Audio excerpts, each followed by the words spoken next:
Hey everyone, I'm Mitchell and welcome back to the pod. Before we jump in here, this has been a big week in my state, Wisconsin. For those of you who have been around since day one, I know there's some Wisconsin girls and gays listening right now. I just need to give us a little kudos, a little moment of celebration. Susan Crawford won her Supreme Court seat, which is a huge deal, and it gives me hope because I'd be lying if I said the past few months I have not been like, oh my gosh, we're literally about to be dead or something. But baby steps, right?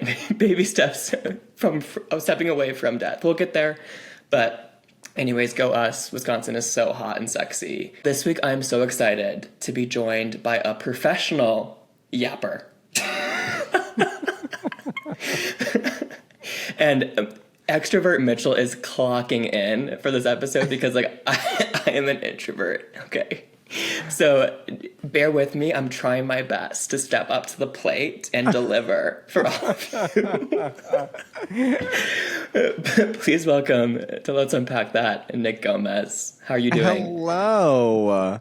I want my first thing that I say on this episode, especially after that introduction, to be fuck Elon Musk and thank God. Fuck him. If that's the only good vibe that we've got right now, then great. I'll take it. Great Depression around the corner, maybe. Who knows? But at least we said fuck you to Elon Musk because, okay, while I'm on the topic, I just need to acknowledge this to people who are not from Wisconsin. We are not walking around wearing cheese hats. Like, not a soul does that. Right. Like, no one... Whenever someone comes here and they're already kind of iffy, if I see them in a cheese hat or they're like trying to be cool with a cheese hat, like, who are you? That seems like somebody who literally Googled the state and then like just looked at the first thing that came up and was like, yeah, cool, I'll roll with that. I'll make that my entire personality. Yeah, like maybe at a Packers game they're wearing that, but I have never seen a person like in the wild like wearing a cheese hat. Like, I promise we're not that crazy with cheese. I mean, I love cheese. Like, have you ever had a cheese curd before? No, and I'm going to be so honest with you. There's nothing about what that food is called that makes me want to try it. Oh, it's so good though. Something with the word curd in it is Do you not like something I want to tater be consuming. tots? I do. I don't know. I feel like, do you like mozzarella sticks? I do. Well, then you're going to love a cheese curd. Really? Yes. Something about like it being so airy and fresh and hot, and like if it has a really thin breading around it and like perfect seasoning, like it is literally like heaven on earth. Like, you gain 20 pounds, but it's so good. I just think we need to rethink the fact that it's called a curd. Like, there's nothing sexy about the word curd. I think it's because there's like cheese curds that like aren't like fried. They're just like little pieces of cheese that are circles. I think that's like technically what a curd. I mean, maybe I'm not educated, but I think that's what it is. And so this is like frying it and making it, yummy. Listen, I was born a hater. I'm a hater to the core, so maybe my mind is being changed here. I think if you were to try it, I think maybe you would have a little empathy. I think you would learn to have a little bit more of a love in your heart. Your heart would grow a few sizes. If you ever buy a Culver's and you're like, oh, I'll try a cheese curd, no. Those do not represent us. Okay. People love Culver's, and have you ever been to Culver's before? No, but I've witnessed the hype. Yeah. Yeah. Culver's is great. I mean, they have a lot of charm, but their cheese curds do not represent Wisconsin and the best we have to offer. Like, okay. They're just not the moment. Yeah. So don't be like, oh, Mitchell said cheese curds were good. Let's try that. No. Okay. That's noted. That's not what your review should be on. Absolutely not. But before we jump in to your story and who you are, Nick, I love to start these episodes with hyperfixations. So anything that you're obsessed with, what you're loving, can truly be anything. It's your time to just get it off your chest. Okay.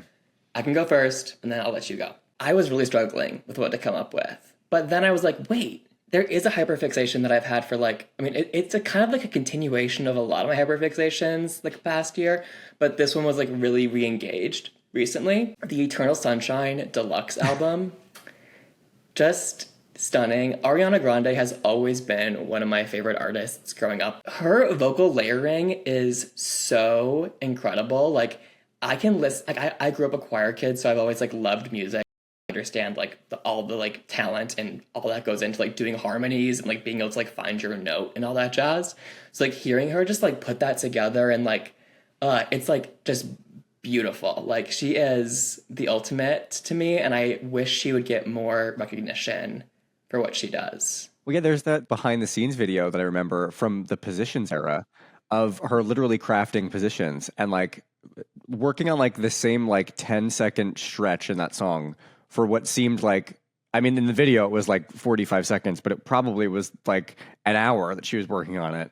Like, talk about like a window into the crazy creative mind of somebody like that, where she's like, actually go back like one bar and I'm going to do these three things to make it sound the way that it actually should sound. She's just amazing, and it makes me happy to like see that she's out of her hate train period. She's on the other side of the "We Can't Be Friends" lyrics now. They love her again. Did you listen to the deluxe, Nick? I did. I think that my immediate favorite was Twilight Zone. Okay. And then is the one that's viral at the moment, like Warm? Warm, yeah. Yeah. Mm-hmm. That, I keep confusing the two because I keep hearing Warm like on TikTok and thinking that it's Twilight Zone. I'm like, no, those are not the same song. Warm just makes me like, I feel like I need to like white girl dance. Like, I want to be like Scarlett Johansson in Marriage Story. Like, that's what I feel. Like, I'm just like, let me like, it's like so good. Like, I dance around my apartment when no one's here, like AirPods like all the way up. Oh my gosh. It's just fills me with joy. Like, the Max Martin production on that too, it just feels like we're so back. Like, listen, we're very much so not back, but I can pretend that I'm back. That's so funny that you say the Scarlett Johansson Marriage Story dance, because that actually reminds me of my hyperfixation. Really? It's become very clear, yeah. Yeah, Nick, what is your hyperfixation? Well, I kind of have two. Okay. Since we're on the music topic, I'll lead with my music hyperfixation, which I was going to say Mayhem, but that's a whole nother story. I feel like that deserves probably an hour-long conversation on its own. Yeah. But the real hyperfixation is the new Haim song, Relationships. Okay. That I am fully Scarlett Johansson white girl dancing around my apartment too, like on repeat. I came home drunk the other night from like drinks after work and literally was just, I like drunk cleaned my apartment while listening to that song like on a Tuesday night. And I finished. I was like, did I just do all of that right now? Powered by Haim. I love that they're back. Like, I also love the whole like visual, like, I guess campaign that they're doing with all of like the artwork for these singles, where like they're all like these like, I guess I don't want to call them memes, but like one of them is like the Nicole Kidman like walking in the sunlight, like, I guess was it like after she signed divorce papers or something? Oh yeah. I love the just all of it. It's all great. I can't stop listening to the song.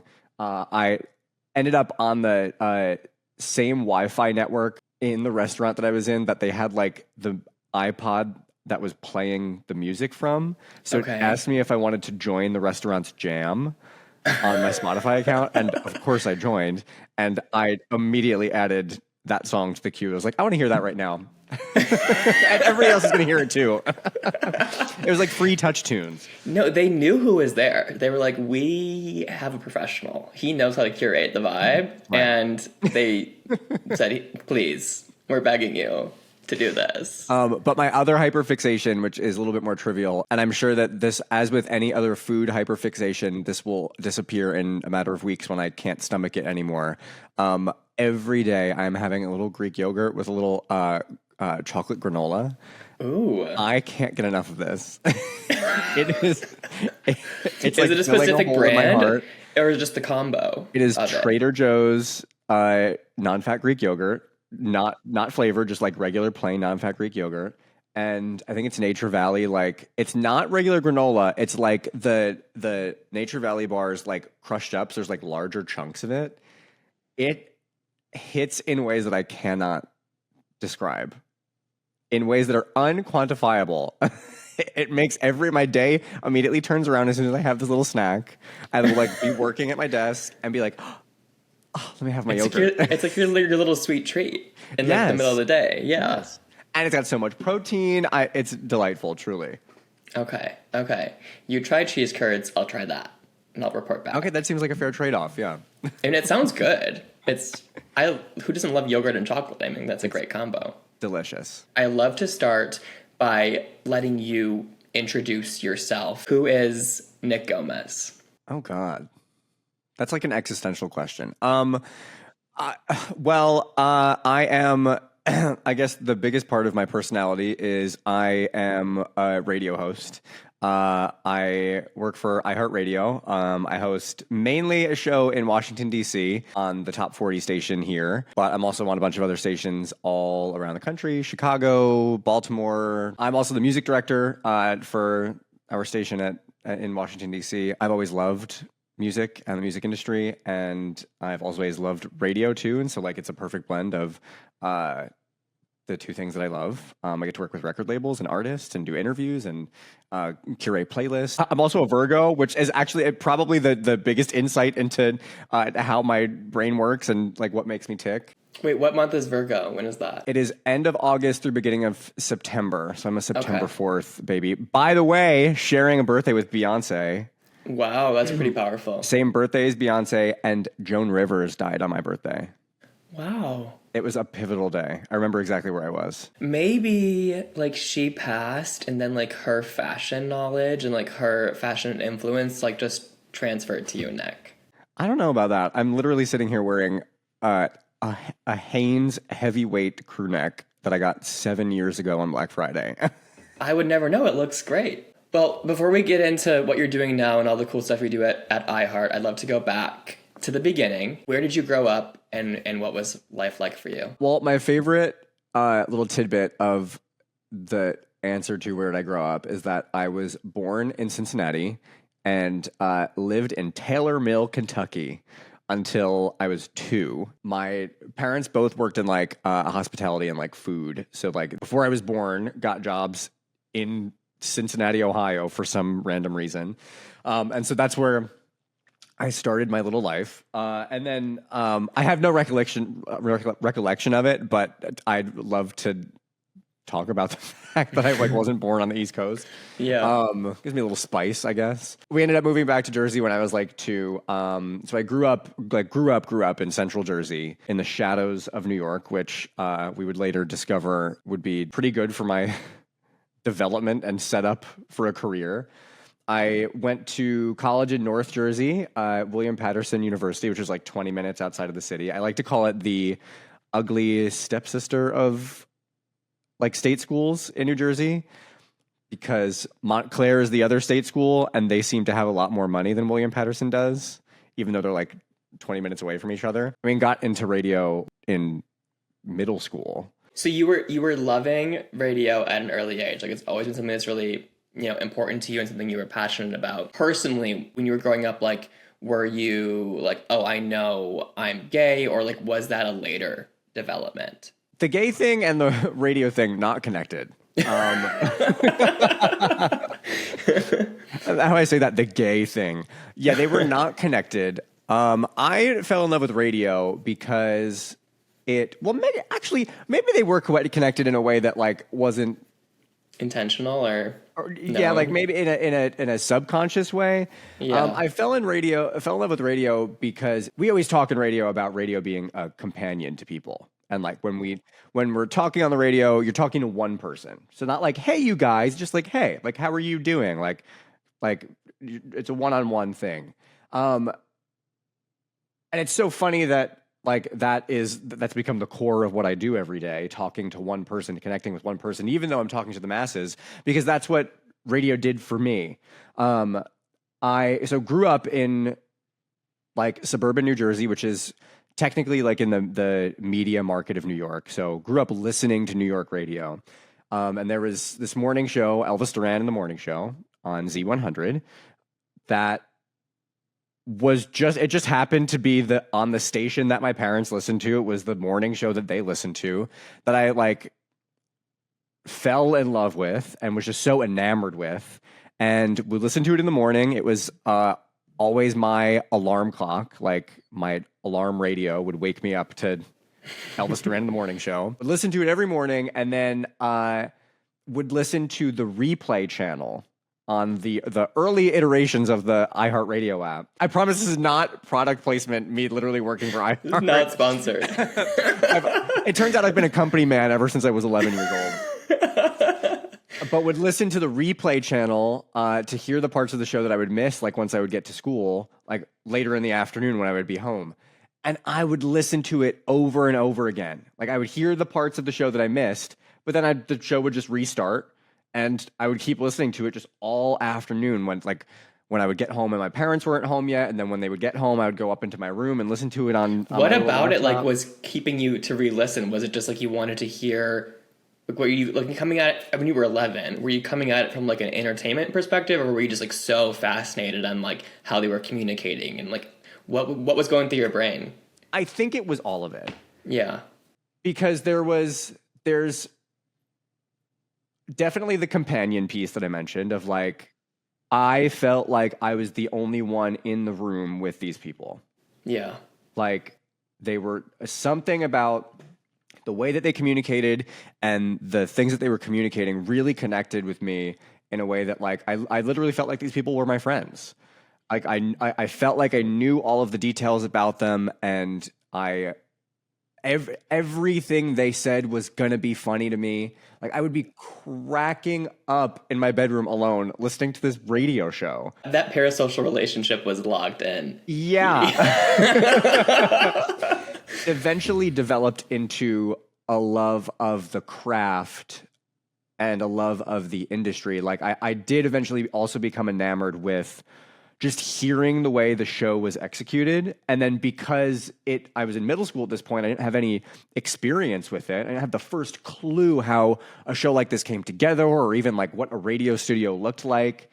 I became so enamored with the way it all worked, to the point where like that kind of expanded to any other time I was listening to the radio. I was like dissecting all of these like audio things that were happening and trying to figure out like what it all meant. And like if I saw like somebody that worked at the station post something on Instagram that they were like in the studio, I'd like zoom in on pictures and I'd figure out what like everything did and what everything meant. Who would have thought that 10 years later I would like know it all like the back of my hand and like would be able to do this job with my eyes closed. Yeah. But it was the combination of feeling like I had a friend in these people that I had never met in my entire life, and also the curiosity of, well, how the fuck does this shit even work? Did you feel like isolated growing up, that you like the radio was kind of there to like be that companion and there to like help you feel less alone? Yeah, and so that's what I was just gonna say of like, that's how I think it's connected to the being gay is middle school was tough. I think that's kind of where, even if I didn't know it at the moment, I think that's kind of where something clicked in my brain of like, I'm different and not like any of these other boys around me. And other people could tell that. So obviously, I mean, this is the way that it works for so many gay people of like, you know, you're different. You don't know why you're different though, but it seems like everybody else is catching on before you've caught on, and they're going to let you know that they've caught on. So middle school was tough. I mean, I thankfully had a lot of people that cared about me, and like, I'm still friends with some of those people to this day. But as an 11-year-old, as somebody in the 6th grade, you don't have that kind of like 3,000-foot view of, hey, there are still good people, because people are fucking tormenting you. So it was definitely listening to that show, and like that's from middle school all the way through high school, like coming home and being able to just put that show on for as long as I wanted to. And let's talk about smart business decision from Little Miss iHeartMedia. That Elvis Duran replay channel just played the show over and over and over again until the next day when the next show would come out. So could you like go back and listen? Let's say you were like, you finished that day's episode. Could you go back to like 2 weeks ago and listen to that one again? Or was it only that one day? Eventually they had a function where you could do that. But until then, it was just like, I couldn't fast forward or rewind. You just listened to the show and then it started over again. So I could just go home and have it just be me and them for as long as I wanted. And if I'd felt like I missed something when it played the first time, I'd be like, oh, well, now I got to keep listening until the show starts over again so I can hear it again. It was definitely like a sanctuary for some of those years, coming home from like just being absolutely miserable.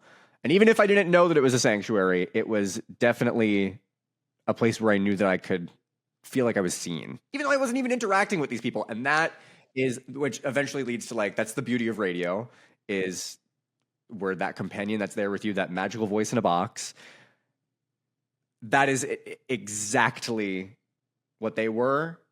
And I just fell more and more in love with that idea of being that and being able to participate in that. And not to be dramatic, like I do think that changed my life, like in multiple ways. It gave me an avenue for a career, but it also probably, like, again, not to be corny and dramatic, it probably saved me in a way of like, who knows what could have happened if I didn't find that thing to latch onto. And radio was thankfully that thing. So, and it's cool that like that thing for you too is like what you've been able to like grow all of this from. Like you were able to take like that fascination and hyperfixation with the radio and like just blossom it and to make it something that you love so much, I think is so cool. Meanwhile, the things that I was obsessed with in middle school and high school were like The Ellen Show, Colleen Ballinger, and Shane Dawson. Like so embarrassing. So embarrassing. Both of whom are canceled. All of them, all three of those people. The only one that Jenna Marbles loved her, but she's gone. I mean, she ran for the hills. So like, that's so cool that like your thing that you loved and was like your comfort piece of culture is like what you were able to like turn around. Like, this is my career. This is what I want to pursue as a career. I think that's awesome. Yeah. A lot of the reason why I went on this path is because of my dad. I would always ask him questions about like these shows and these people and the radio in general. And for context, my dad is a baker, so he doesn't know the answer to any of these questions.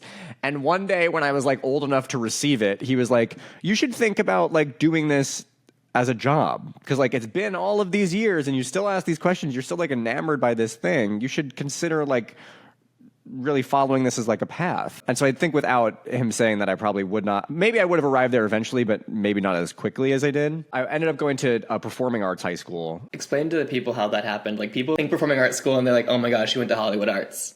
Yeah. Like not the case. Well, actually, I guess maybe kind of similar. Thankfully, the town that I lived in was, I guess one of 6 towns that like had melded their high schools. So if you lived in any of those towns, you could apply for any of the specialized programs they had in any of those high schools. And so one of them was the performing arts program. It was broken up into 3, kind of 4 categories: acting, dance, and then production. And then the production split into music and video. So I went to the production track, eventually went down the music track, and the music track was even kind of two in of its own, because it was like real music production, like creating music, but then also live production, like putting on all of the shows that happened in the theater. Basically like a drama club on steroids, or we were stage crew on steroids. That kind of really furthered the love for any kind of production in general. Like I've always said, like if radio wasn't the thing, my next thing was like being a tour manager, like being on the road with like tours, because that is such a fun space to be in. And like I'm a crier. I cry at every concert I go to, and I think it's because I love the music, but also it's like this weird love for production that I have that came from that experience in high school. And so that really solidified like this extra kind of love for just the business in general. I ended up going to William Patterson for communications, worked at the college radio station for all 4 years that I was there, and then ended up interning at that station that I grew up listening to, Z100, and initially had an internship in like the afternoons with the radio host that I would listen to on the way home from school, and then ended up getting an internship with Elvis Duran in the morning show. How was that? Like meeting him in person, meeting that team. It was crazy. And the fact that like I literally was DMing with him yesterday. Insane full circle moment for anybody. But I think what really throws my brain for a loop sometimes is the fact that it all happened in New York. Like I am so unbelievably grateful and lucky to have lived where I lived, grew up where I grew up, like in the shadows of New York. And then to have been able to start my career in New York is insane. And so like anytime I'm able to catch up with or interact with any of the people from the show, or when I see them when I go back and like I have to slither into the studio to like get some work done and they're still there, it's just a really cool reminder. Sometimes I feel like and I've had this happen where like you meet your heroes and they're actually really shitty people. And that's happened with some people, not with these people. Like they are the exact same people that I listened to growing up. So just like crazy to be around them and crazy to learn from them and to now be peers with them. I mean, peers sounds crazy because they're on another level that I will never reach, and that's almost like low-key disrespectful to call them a peer. They're a colleague. You work for the same company, right? Right. That, I mean it in that, like, I will never ever put myself on the same level as them. Yeah. But to be able to walk the halls with them as like somebody that is on full-time payroll also is really, really, really cool. Yeah, and it's like a good reminder of like how far you've come. Imposter syndrome central. It's easy to like get caught up in like what's happening currently and like how things are naturally progressing, but I think it is imposter syndrome, but then also like when you get to a place where you are so like in such a different place as you were than you were previously, when you like see something or are reminded of like, oh, that's where this thing started, it's like, wow, like I did that. Like I think it's easy to forget to remind yourself of your accomplishments and to be like, wow, like I actually slayed. And I was able to now become colleagues with this person rather than just like admiring them. I think I'm learning that recently. It's a good thing to slow the fuck down for a second. Stop, pause, breathe, relax your shoulders, unclench your jaw, and like look back at all those things rather than getting caught up in the moment of like, am I doing this right? Am I worthy of doing this? Like, is this what I should be doing? And like that is such a good way, I feel like, to center yourself. And it seems like such a silly thing that like we should all know. Like, how am I at my big age of 27 years old being like, oh, wow, it's actually a good time to slow down and realize what I've accomplished. It seems like such a trivial thing. Like, of course, I should know to do that. It's like one of those like much easier said than done kind of things. It really like can give you the perspective that you need to not burn yourself the fuck out.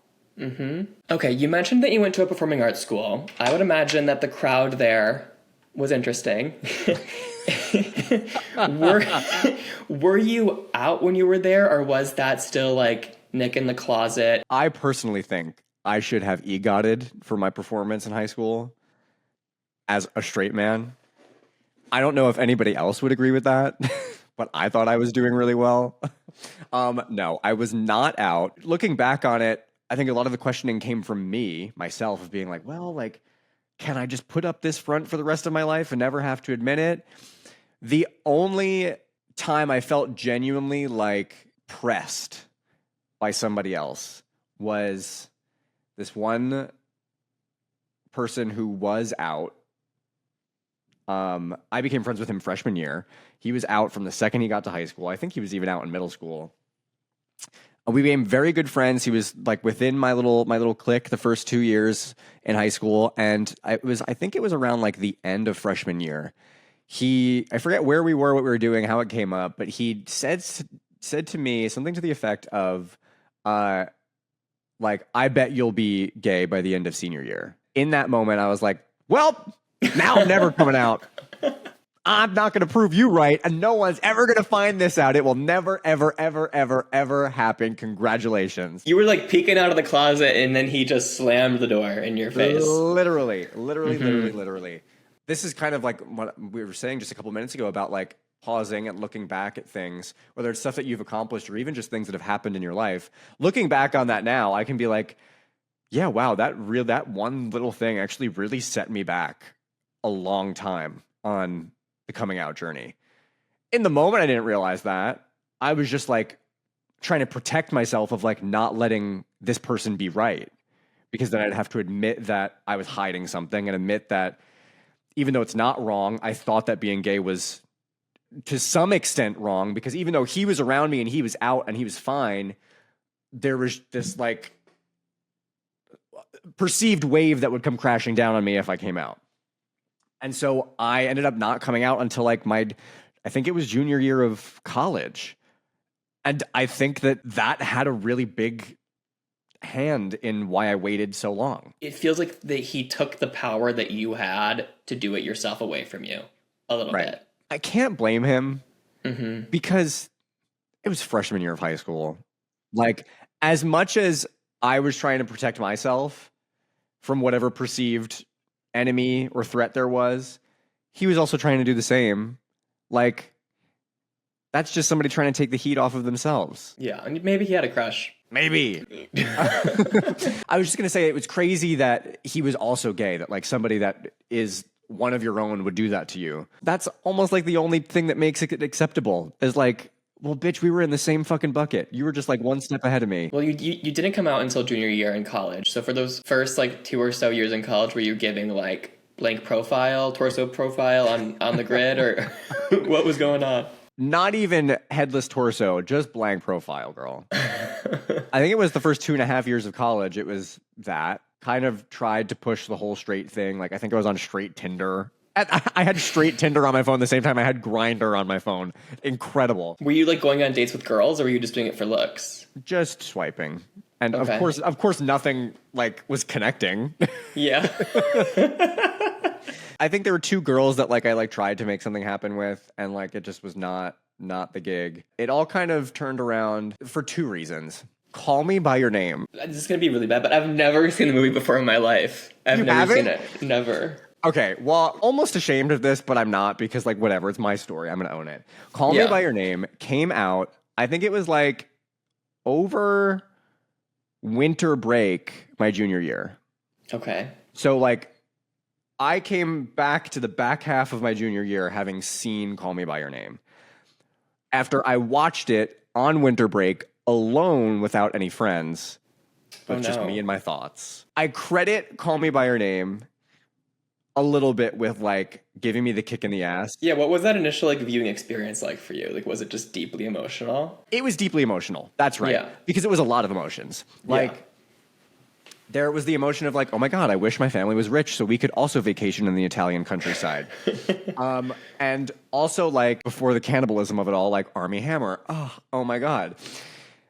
And seeing 2 gay people be happy with each other and like also but before then like watching kind of like what was playing out in my life of like the cat and mouse game of like, well, can I be open about this? Like, is it okay for us to be like playing footsie with each other and like playing on a blind, like all of that, and then seeing them get to the point where they're comfortable and like this can be successful. And even though it is one of those movies where it is sad because it doesn't work out for the gay people, like it, as an adult now, I can realize that there are problems with that story and it's maybe not the most pure gay thing ever. But as a first glimpse into like watching someone who is kind of my age, like Timothée Chalamet still being younger and like early in his career in that movie, it felt within reach of like, if I maybe just admit this to myself and to everybody else around me, then maybe I can experience those emotions. Not that I want to go through something as like tumultuous as that of like them never fucking seeing each other ever again at the end of that story, but like maybe I can actually feel real emotions for somebody rather than just stifling it all. And so that kind of was, it felt like a little bit of a kick in the ass to be like, maybe I've got to start admitting some things. Not that I want my life to be Call Me by Your Name, but maybe I've got to start admitting some things. So did you like go to confessional with the priest and like get it off your chest? No. That was the winter break before like the second semester of junior year. That was also when I started my first internship at Z100, where, of course, the universe making shit happen. There was this boy who was also working there at the time who like I was infatuated with. And we like had a great rapport. It was like real cute. We'd chat all the time. He was always in the studio with me and like the host that I was interning for.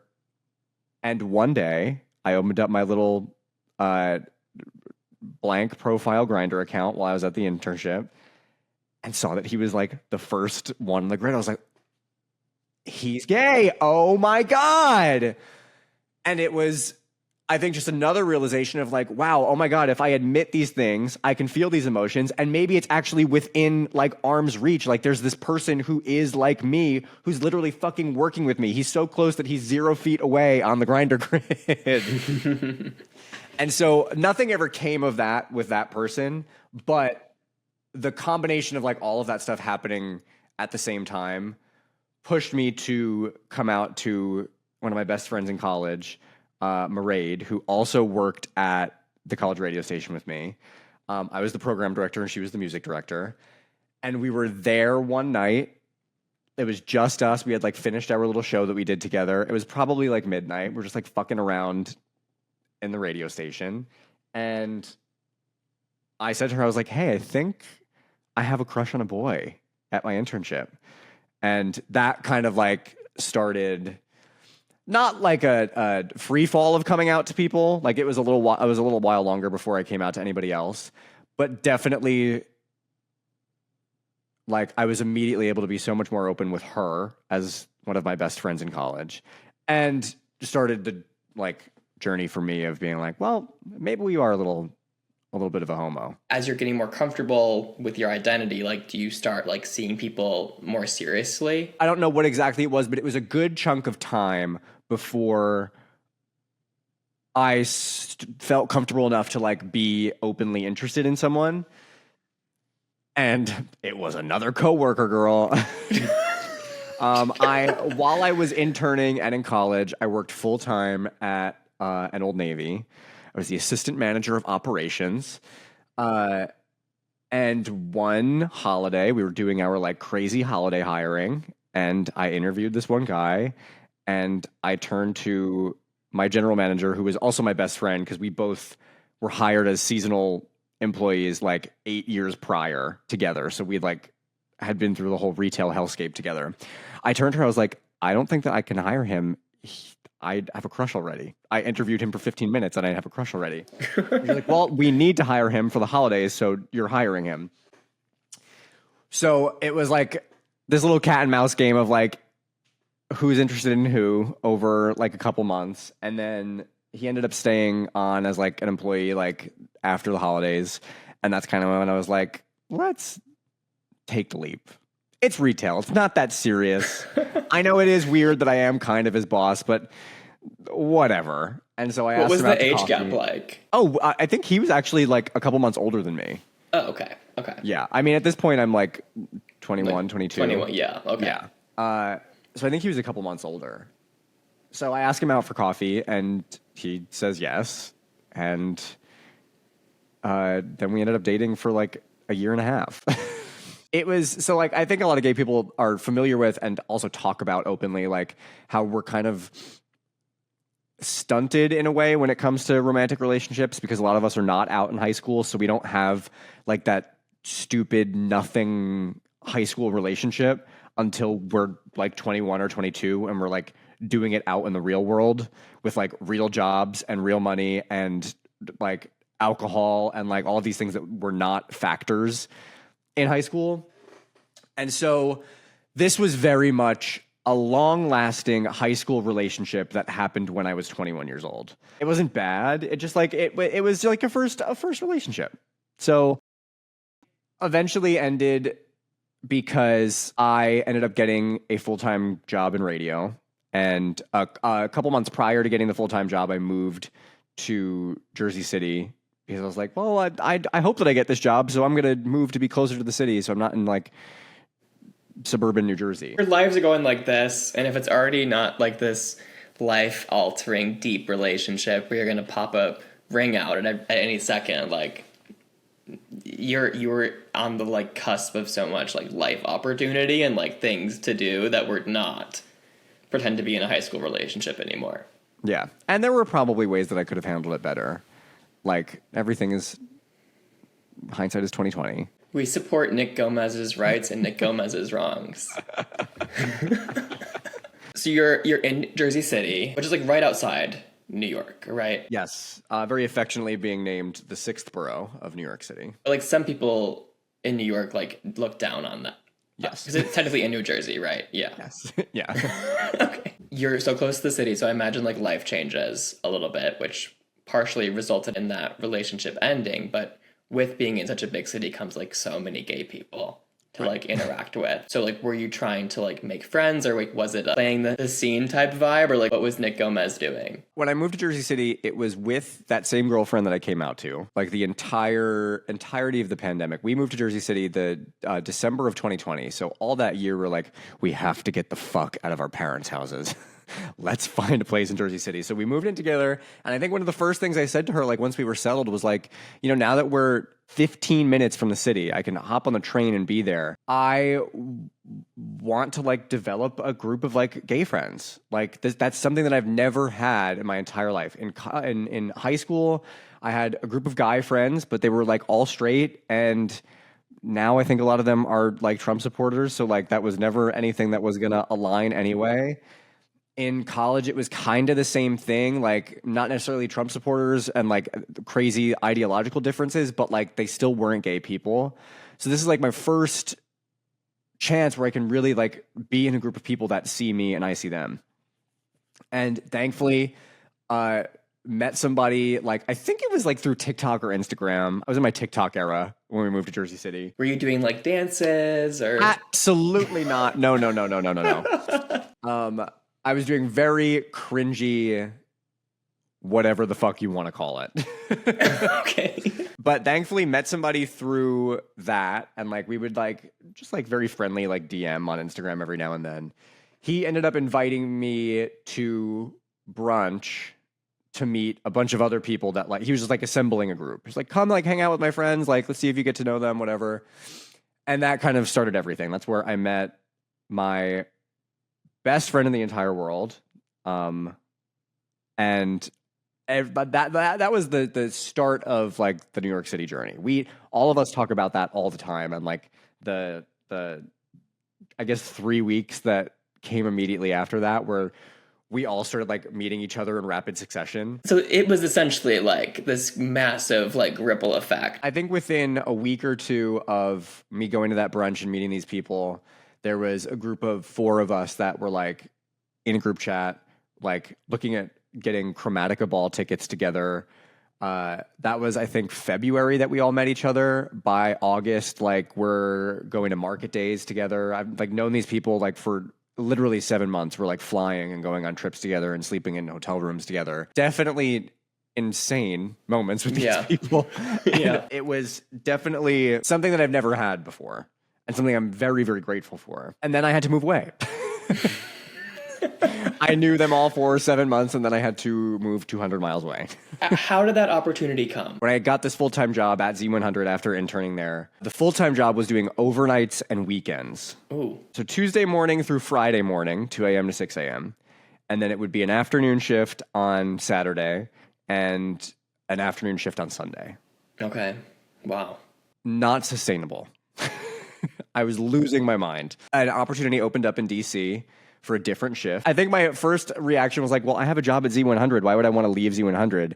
And then somebody put that into perspective to me. They're like, but you work overnights at Z100 and you don't want to do that forever. So you should apply for this job. Eventually in July of 2022, I got the offer to come down to DC to host nights and be the music director. And I had to accept it. And I wanted to accept it because I knew it was the right thing to do for my career. It just came at the inopportune time of being of when I had just met all these people that I was like, yay, finally. I didn't have trouble making the decision. It's just the decision hurt. It was doing the decision, like, after you could say, yes, I want that, but like actually going through with it. Right, exactly. Everything that would come along with the decision was tough. But I was like, oh, fuck yeah. Of course I'll go do this. All these people that I respect so much are telling me that I should go do this because it's the right thing for my career. Of course I'm going to go do it. But yeah, it was the shitty part was leaving behind all the stuff that I like just started to build. I think it made a lot of those friendships like a lot stronger. When you decide that you want to stay friends with somebody and you live 200 miles away, you have to put a lot more work into staying friends with that person. And like friends, not like, oh, hey, we like check in every week, but like I'm I have a deep friendship with you. You have to put in a lot more work when you're far away from each other. And while it's not what I would have wanted to happen, I think that a lot of my friendships are better off for it happening. Like, you've got to circle up real quick and like get serious about how you treat friendships when that happens. It forces you to break out of like the situational component that you were kind of in. Since you were all in the same city, it was easy to like see each other every day, plan these trips. But like being 200 miles away is like the ultimate test of that connection. And it's awesome that those people were able to like show up appropriately and like keep those connections strong. Right. And I mean, it's not bad, but like some of them didn't last. And that's just the nature of the situation. But some of them did. And the ones that did last are so much stronger for that reason. And I'm not saying that like it was immediately really good. They were immediately really strong. I've been in DC now for 2.5 years. It's taken a long time for them to get that strong, but it was almost like the immediate stress test of the friendship is what like really filtered through of like, oh yeah, this is something that I want. This is something that we're both going to like actively work towards. And on an individual level with like certain people, but also on like kind of a macro level of it makes you look at friendship in general and the different needs that people have, the different needs that you have. And like, I think a lot of people, and me included at one point, don't realize the like serious definition of what being a friend is. You can refer to anybody as your friend, where in most cases, a lot of those people are probably just people that you're being nice to. Not in a like that. That's not a negative thing. Like just being nice to somebody is a really good thing. Those are acquaintances. But to be a friend is such a deep and important thing that like it makes you analyze what that means in a different way when you're trying to maintain it from a distance, which then in turn helps you get better with all of your friends, whether they're 200 miles away or they live next door. Well, can we dive into that more? Like, what were those types of things that you realized? I think the biggest realization is that every friendship is different and every friendship needs something different and everybody has a different definition of friendship, which again feels like something so obvious and silly and like crazy to have to admit to yourself or have a realization about at 27 years old. But that layer is like really important to keeping people around and also not being like perceived as a fucking asshole. Like, oh yeah, I treat all my friends the same. Sounds great in theory because like that's like, oh yeah, I treat all of my friends very well and I have deep relations, but everybody needs something different from their friends. Like me treating somebody very well is one thing to one person and a totally different thing to another person. That could be, I need to talk to you every day. And like that connection means that we're sharing deep things. But to another person, it can mean, oh, we get like drinks every week. Yeah. And that's how I see you as a friend. And like those can still, two of them be very deep, meaningful friendships, but they require different work and different commitment. And I think that is the biggest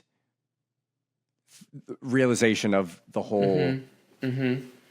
It's similar to like the thought process of like different friends like give you different things. Different friends or groups of friends have different values too. And that doesn't necessarily diminish them. Like you can have a really great group of friends that you feel you have a deep relationship with, that you also feel will be lifetime friends. And you can have another group of friends that you think you have a deep relationship with, but you're not sure if like you were to move away, you would be in touch with them as much. Or you classify them as like, oh no, those are just like, I know those are my going out friends. I'll have a really good time when I go out with them. And I can still share deep things about my life with them and feel a deep connection. But the value balance is like different with these groups of people or with individual people.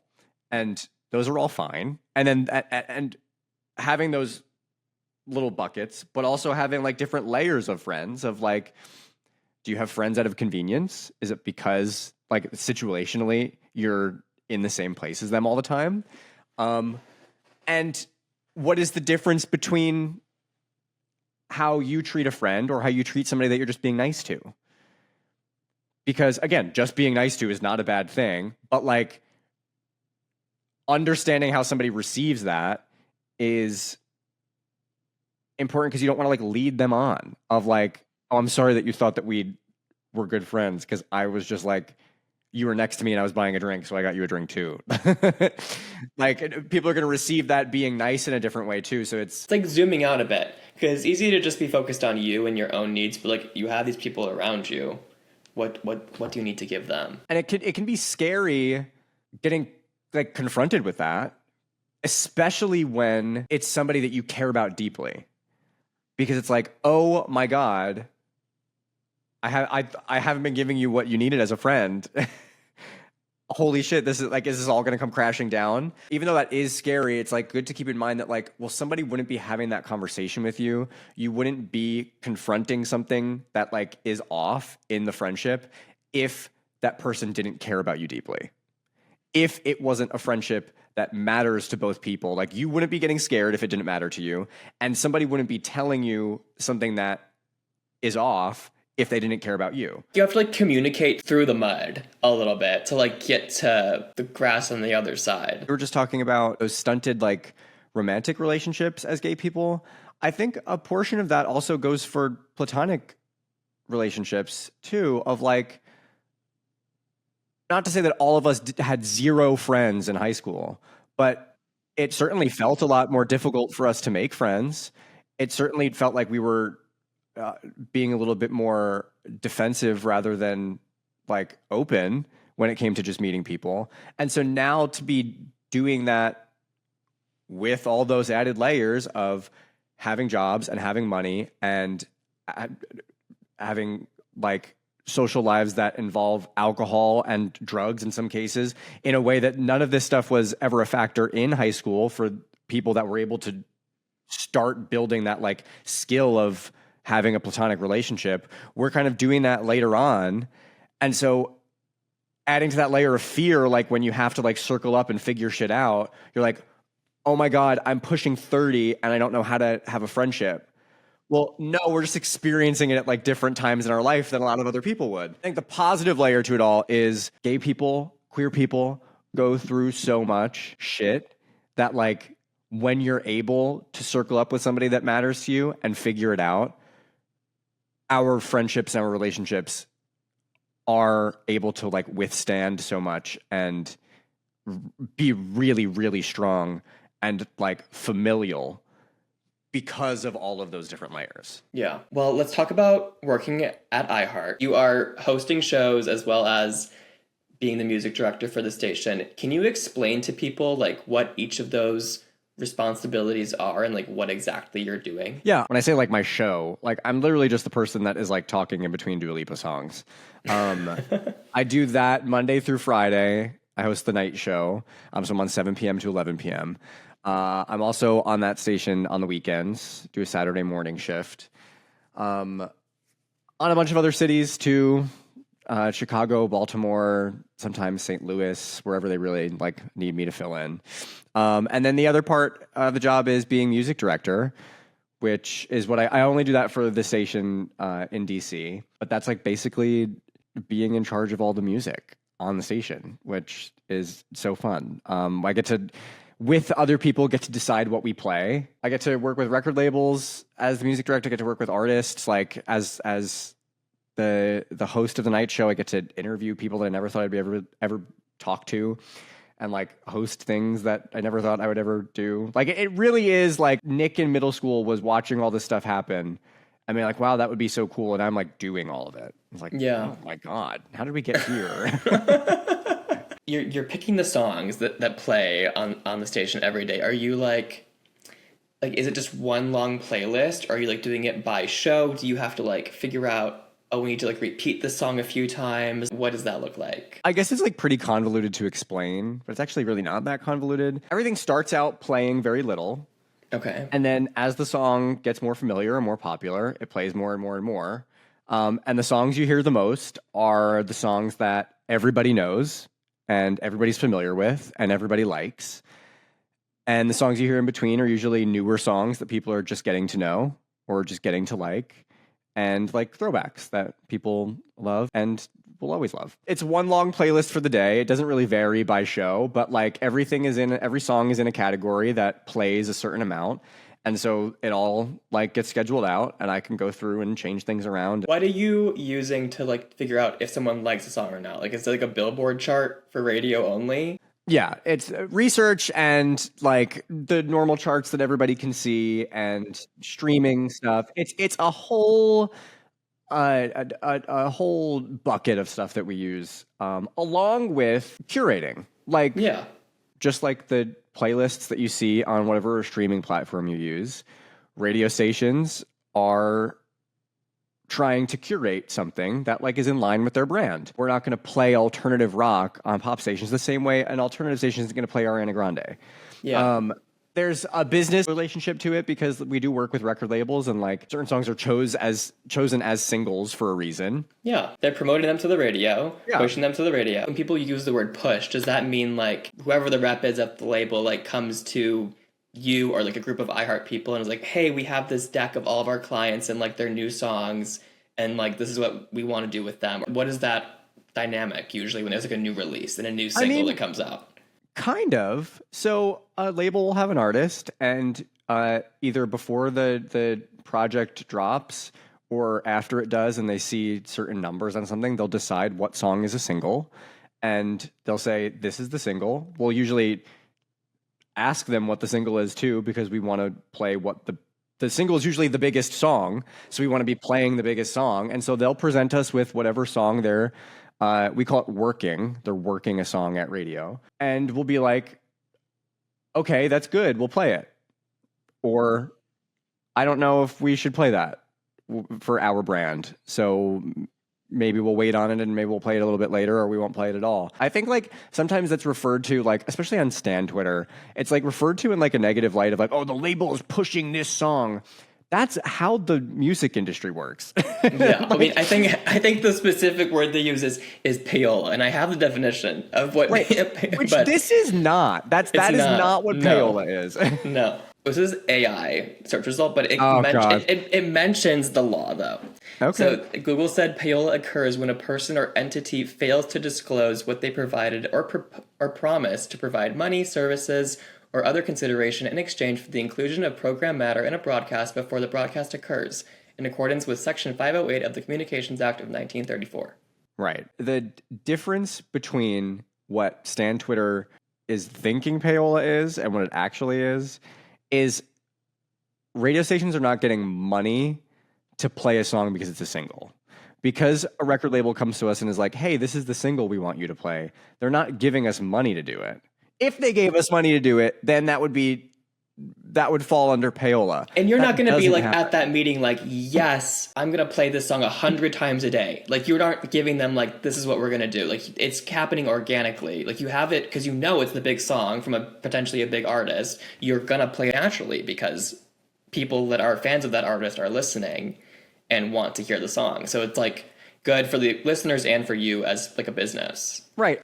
Take Birds of a Feather as an example. We want to play that song 120 times a week because that's a song that everybody loves. Nobody doesn't know what it is. It's generally very popular and it's had massive success. So until people start to dislike it, we're going to play it a lot. There's no like promise there though. Like as soon as that song isn't popular anymore, we'll stop playing it. And it only got there organically because it was a song that everybody loved or a song that like in research was showing positively.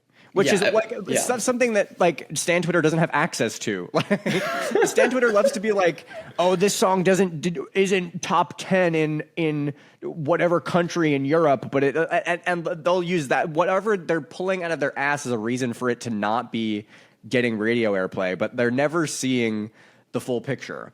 And that picture has something to do with like what the business relationship is and the music industry, but also again with the brand. Yeah. Like there can be a song that isn't streaming very well from a massive artist that maybe also fits into like what a brand is wanting to do. It's okay to give some love to Dua Lipa's Radical Optimism album, you know? Like, throw some summer hits in there. I listened to a part of your broadcast the other week of, like, Pride Radio. That's a gay radio station. That's a gay radio show. So, like, it makes sense to play a song that maybe is not, like you're not going to play Morgan Wallen on that, you know? Right. Like, that is actually such a great example of like a brand curating something. We're also playing so much Lady Gaga on that radio station right now. Everything from Mayhem. Killa would not end up on a pop radio station, but it would end up on Pride Radio or a gay radio, any gay radio station, because of the story that they're trying to tell on that brand. And it may not be the song that's streaming the most on Mayhem. It may not be the one that's the most commercially viable, but because it has a use in this specific place, it's going to get used. I think that like there's a part of this that like gets vilified by whatever the fuck is going on Stan Twitter of like everybody's out to get each other. It doesn't need to be like this. We don't need to be arguing about how many variants Taylor Swift released. Stan Twitter will be like, all she cares about is charts. Babe, so do you. You're the one getting mad that she cares about the chart. It doesn't, this is now me getting into like a philosophical like fucking lesson here of like, music doesn't need to be like this. And it also kind of goes hand in hand with like the Tate McRae of it all.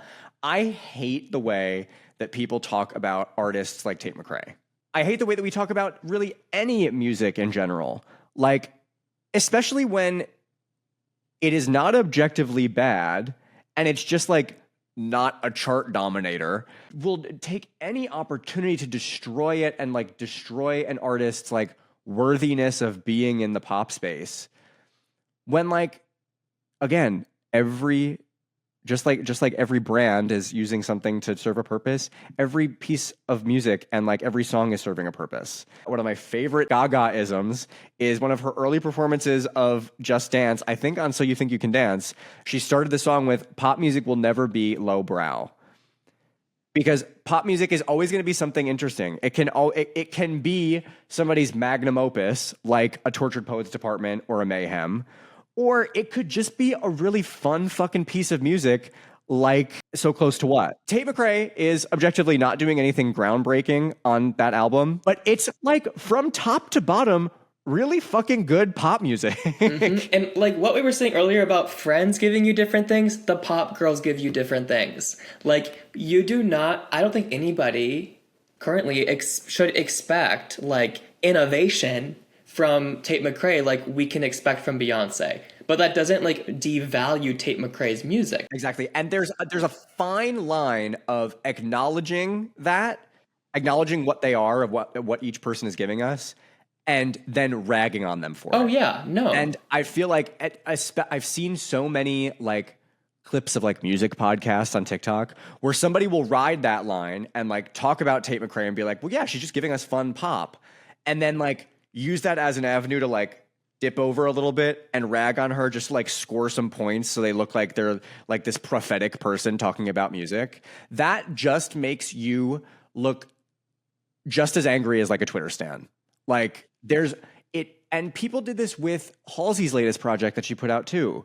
Was it The Great Impersonator? Objectively not a commercially successful record, but she was digging deep for some of this shit. Like talking about some really, really personal stuff as like somebody who has personally gone through a lot of stuff in her life and has like been dealing with a crazy illness over the last couple of years.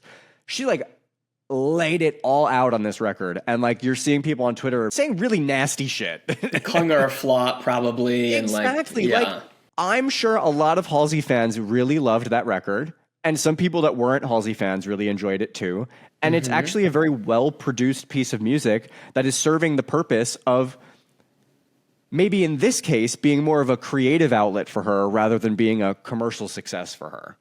Yeah. And to like not be able to be even for 1 second analytical about it and just want to like dogpile on somebody Drives me crazy. I've been on this topic, like screaming about this for a second, but I really think that media literacy is just down the toilet. Yes. Like people have no ability to like think about information that they see or like have any thoughts beyond like what's immediately in front of them. We forget that music is an art, which is like, I know that sounds so fucking annoying of me to say, but like it just becomes like fodder, like just like something for us to either celebrate or like take our anger out on. And it's like, I just literally just read into it for a second, please. I'm begging. Well, speaking of pop stars, I would love to talk a little bit about your experience with the Jingle Ball this last year, because I saw you all up in that. You were on that stage.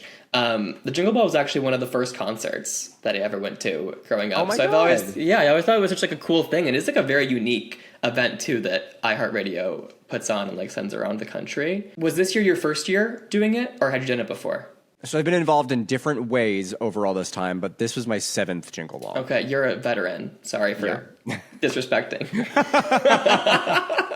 I was an intern for my first 2, and so that was like just backstage getting like stuff for social media, not very heavily involved. And then the rest of them kind of very similar to my involvement this year, like doing stage hits, doing interviews, being at like pre-show functions. Culture and radio has like been such a big part of your life growing up, but now like you're getting to literally be like essentially the face of like the DC portion of these events and like interviewing all these pop stars, some of which I'm sure you enjoy their music personally too. Like, what is it like to get to connect with them?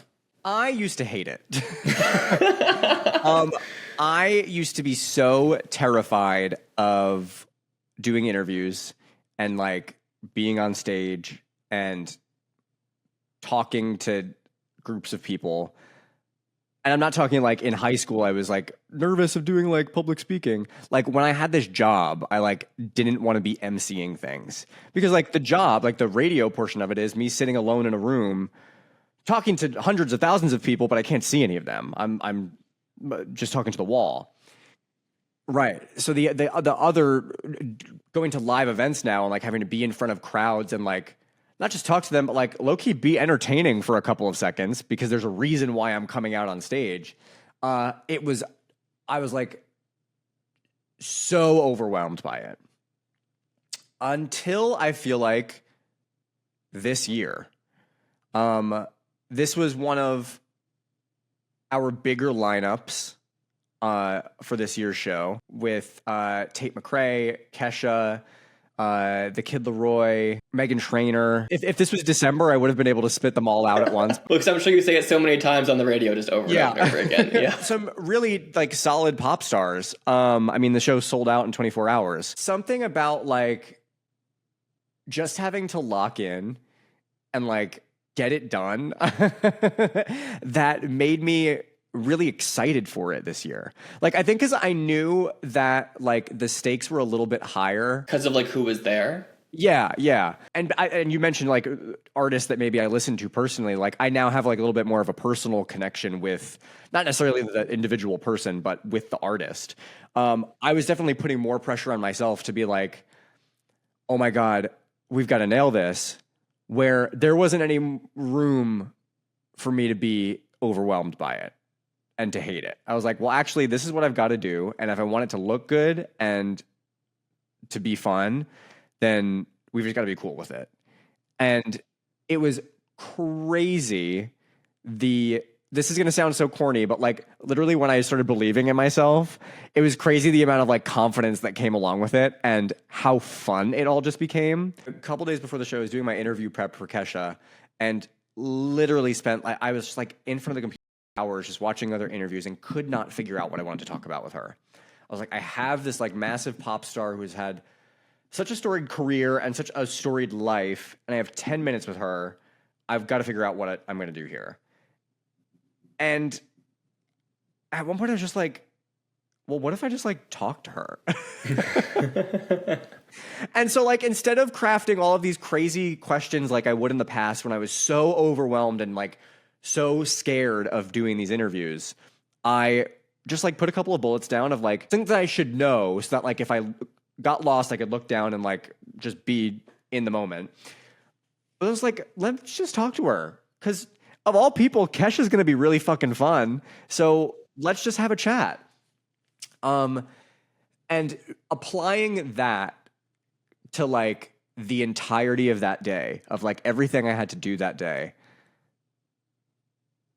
gave me so much more confidence to just be like, well, I can nail this. I'm not worried about it. I'm not overthinking the questions that I spent all this time putting together, because I'm just going to chat with everybody.